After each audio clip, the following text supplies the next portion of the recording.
امام دہلان مکی ان کی تحقیق کے مطابق 30,000 جنگجو نوجوانوں کا لشکر تیار کیا، اور دوسری روایت کے مطابق دوسرے جو علماء مغازی ہیں ان کی تحقیق کے مطابق 20,000 کا لشکر تیار کیا قبیلہ حوازن نے. اور نبی پاک صلی اللہ علیہ وسلم آپ کا جو لشکر تھا 10,000 صحابہ وہ جو مکہ فتح کر کے واپس جاتے ہیں، اور 2,000 وہ صحابہ اور وہ نو مسلم جو فتح مکہ کی وجہ سے اسلام میں داخل ہوتے ہیں. یہ 12,000 کا لشکر ہے اسلام کا. اور اس سے پہلے 8 ہجری سے پہلے جتنے بھی غزوے ہوئے ہیں، وہ غزوہ احد ہے، بدر ہے یا دوسرے غزوے ہیں، کسی ایک غزوے میں بھی اتنی تعداد مسلمانوں کی نہیں ہوئی. جب 12,000 لشکر جرار وہ جمع ہوا تو صحابہ کے دلوں کے اندر یہ خیال آیا کہ ہماری کثرت ہے. پہلے تو 313 ہو کر 2,000 ہو کر ہم فتح حاصل کیا کرتے تھے، اب تو 12,000 ہیں، ہمیں کون مغلوب کر سکتا ہے؟ یہ خیال آنے کی دیر تھی. اللہ رب العزت کے محبوب کو پتا چلا کہ میرے صحابہ میں سے کچھ لوگ یہ خیال کر رہے ہیں. نبی پاک نے فرمایا اپنے اندر گمانڈ پیدا نہ کرو، تکبر پیدا نہ کرو، فتح دینے والی ذات اللہ رب العزت کی ذات ہے. نبی پاک نے ان کے اس گمانڈ کو پسند نہ فرمایا، اور پھر کچھ لوگ اس لشکر میں سے کہنے لگے کہ آج ہماری کثرت ہے اور سب اکٹھے ہو کر مل کر ہم کفر کا مقابلہ کر رہے ہیں، دیکھیں گے بھلا کفر ہم پر غالب کیسے آتا ہے. تو نبی پاک صلی اللہ علیہ وسلم نے اس بات کو بھی ناپسند کیا. جب لشکر تیار ہو گیا، نبی پاک صلی اللہ علیہ وسلم نے سامان حرب حاصل کرنے کے لیے 400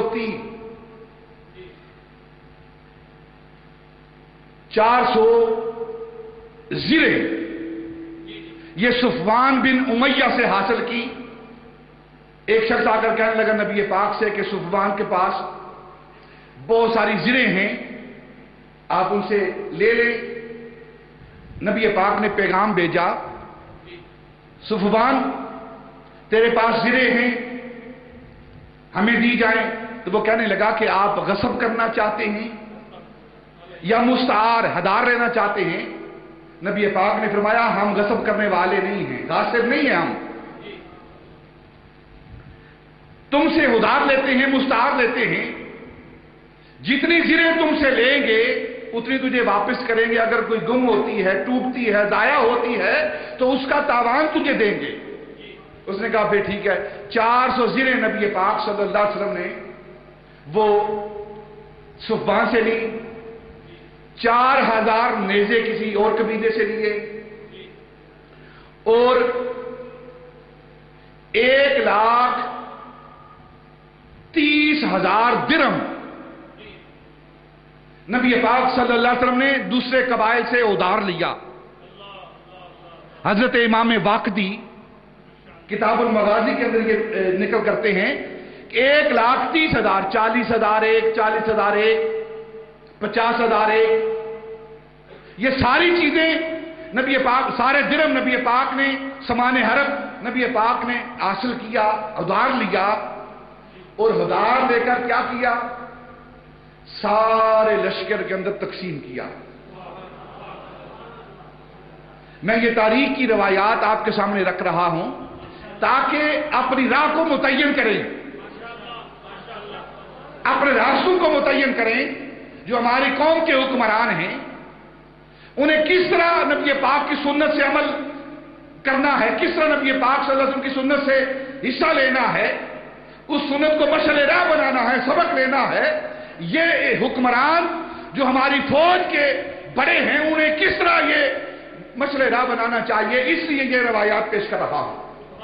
ہمارے حکمران یہ قرضہ لیتے ہیں، دفاع کے لیے قوم کے نام پر اپنی جیبیں بھرتے ہیں، اپنے خزانوں میں، اپنے بینکوں میں ڈالتے ہیں، قوم کے نام پر، دفاع کے نام پر لیا ہوا مال اپنی جیب میں ڈالتے ہیں، اپنے پیٹ میں ڈالتے ہیں۔ نبی پاک نے ادھار لیا ہے، لیکن ادھار لے کر اپنی ذات پر خرچ نہیں کیا، بلکہ اپنے صحابہ کو، لشکر کے لوگوں کو دیا، لو اس کا سامان خریدو اور اپنے زندہ رہنے کے لیے، اپنے گھر والوں کے لیے یہ پیسے دو، تاکہ وہ امن کے ساتھ جتنا عرصہ تم گھر سے باہر رہتے ہو وہ اپنے گھر کا نظام چلائیں۔ یہ نبی پاک کی سنت سے یہ باتیں آپ کے سامنے پیش کر رہا ہوں۔ نبی پاک صلی اللہ علیہ وسلم نے وہ سامان سارا لشکر کے اندر تقسیم کیا، پیسہ سارا تقسیم کیا، اور نبی پاک صلی اللہ علیہ وسلم حنین کے مقام پر اپنے تمام لشکر کے ساتھ جمع ہوئے۔ 30,000 کا لشکر کفار کی طرف سے جمع ہے، حوازن کی طرف جمع ہے۔ اب جو صحابہ کے اندر، ان کے قلوب کے اندر جو بات آئی تھی نا ہماری کثرت ہے، تو اللہ رب العزت نے اس گمنڈ کو دور کرنے کے لیے جنگ کے ابتدا میں ان کفار کو غلبہ دیا، بگدڑ مچ گئی، تاکہ ان صحابہ کا، نبی پاک کے غلاموں کا عقیدہ پختہ ہو جائے، یہ کبھی بھی قلت اور کثرت کی بات نہ کریں، سامان کے کم اور زیادہ ہونے کی بات نہ کریں، جب بھی بھروسہ کریں اللہ رب العزت کی ذات پر بھروسہ کریں،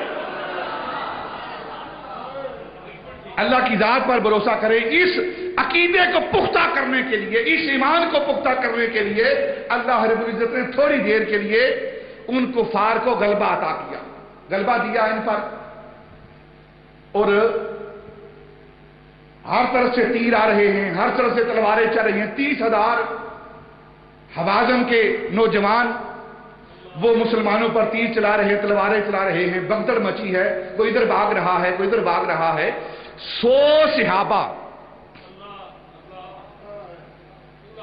وہ تھے جو اس وقت نبی پاک کے ارد گرد دیوار بن کر، پہاڑ بن کر کھڑے ہو گئے۔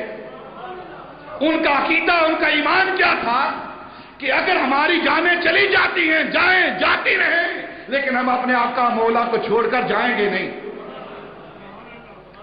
ان 100 میں سے ایک صحابی جن کا نام حارثہ بن نعمان ہے، حارثہ بن نعمان، نبی پاک صلی اللہ علیہ وسلم ایک دن مسجد نبی کے دروازے کے پاس کھڑے ہیں اور جبریل امین سے گفتگو کر رہے ہیں۔ جبریل امین سے دروازے پر کھڑے ہو کر نبی پاک اور جبریل آپس میں باتیں کر رہے ہیں۔ جب دونوں آپس میں باتیں کر رہے ہیں تو پاس سے ایک صحابی گزرا، تو جبریل امین نے پوچھا یہ کون ہے جو گزر رہا ہے، یہ کون ہے؟ اس بات کو بھی حضرت امام واقدی نے نقل کیا ہے۔ نبی پاک نے فرمایا یہ حارثہ بن نعمان ہے، حارثہ بن نعمان ہے۔ جبریل امین کہنے لگے یہ ان 100 میں سے ایک ہے جو میدان حنین میں آپ کے پاس کھڑا رہا ہے، دعوت کر رہا ہے۔ نبی پاک نے فرمایا ہاں ان 100 میں سے ایک یہ ہے، اور اسی نے گن کر بتایا تھا کہ 100 آدمی ہیں۔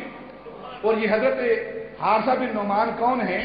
ایک اور بات عرض کر دیتا ہوں، نبی پاک صلی اللہ علیہ وسلم کی پیاری بیٹی صاحبزادی سیدہ طیبہ طاہرہ سیدہ فاطمہ رضی اللہ تعالی عنہا کی جب شادی ہوئی مولا علی رضی اللہ تعالی عنہ کے ساتھ، تو شادی ہوئی تو حضرت علی رضی اللہ تعالی عنہ کا گھر نبی پاک صلی اللہ علیہ وسلم کے گھر سے تھوڑا دور تھا،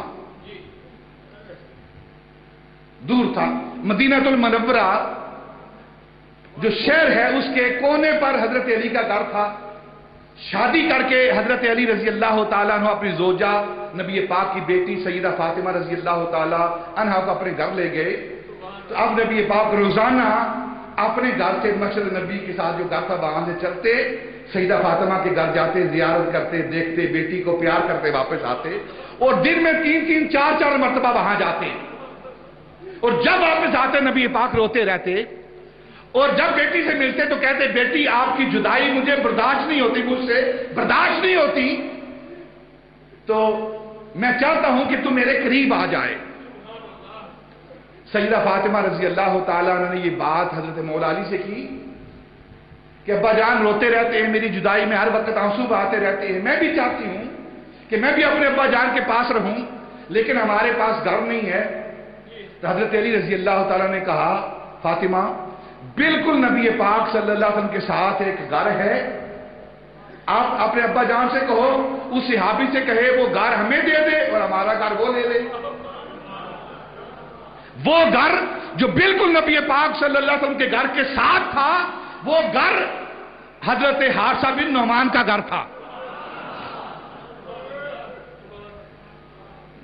سیدہ فاطمہ رضی اللہ تعالی عنہ آپ نبی پاک کی بارگاہ میں حاضر ہوئی. نبی پاک سے عرض کرنے لگے ابا جان یہ آپ کا گھر ہے، جدائی برداشت نہیں ہوتی، دور آ گئی ہوں، میں بھی چاہتی ہوں آپ کے پاس رہوں، اور یہ ساتھ کا گھر فالتو ہے، نعمان حارثہ بن نعمان کا گھر ہے، اس کے لیے اپنا اور گھر ہے، یہ خالی پڑا ہوا ہے. آپ حارثہ بن نعمان سے کہیں کہ وہ گھر ہمیں دے دے، ہمارا گھر وہ لے لے.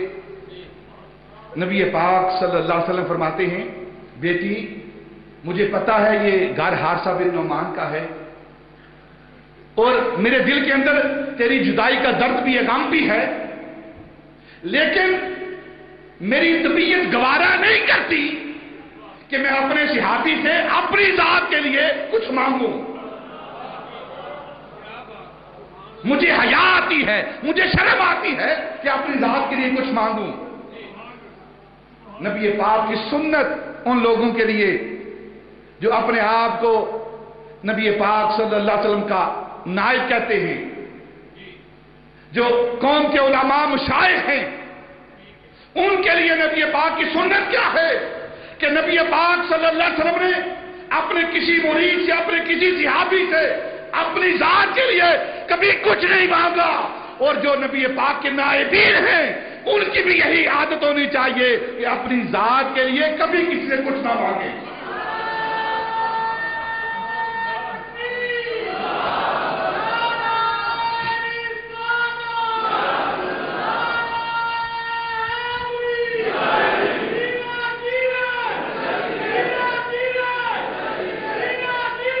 جب نبی پاک صلی اللہ علیہ وسلم اور سیدہ طیبہ طاہرہ آپس میں یہ گفتگو کر رہے تھے، ایک صحابی قریب سے گزر رہا تھا، اس کے کانوں میں یہ ساری باتیں پڑی آ کر کہ نبی پاک رو رہے ہیں، سیدہ فاطمہ رضی اللہ تعالیٰ عنہ آنسو بہا رہی ہیں، اور نبی پاک سے سیدہ فاطمہ یہ ڈیمانڈ کر رہی ہیں ابا جان آپ اپنے اس صحابی سے کہیں کہ وہ مکان ہمیں دے دے، ہمارا مکان لے لے. وہ صحابی بھاگتا ہوا حضرت حارثہ بن نعمان کے پاس جاتا ہے کہ تیرا مکان کس کام کا ہے، تیری زندگی کس کام کی ہے کہ نبی پاک اور سیدہ فاطمہ روتی ہیں، آپس میں آنسو بہاتے ہیں، اور نبی پاک نے یہ بات کی ہے کہ مجھے حارثہ سے مکان مانگتے ہوئے شرم آتی ہے. جب حضرت حارثہ بن نعمان نے یہ بات سنی نا، روتے ہوئے، دوڑتے ہوئے، بھاگتے ہوئے آ کر نبی پاک صلی اللہ علیہ وسلم کے قدموں میں گرے اور آ کر عرض کرنے لگے یا رسول اللہ آپ یہ تصور کرتے ہیں یہ مکان حارثہ بن نعمان کا ہے، حارثہ بن نعمان کی اولاد اور حارثہ بن نعمان کا مال یہ سب رسول اللہ کا ہے، میں آپ کے قدموں پر قربان کرتا ہوں.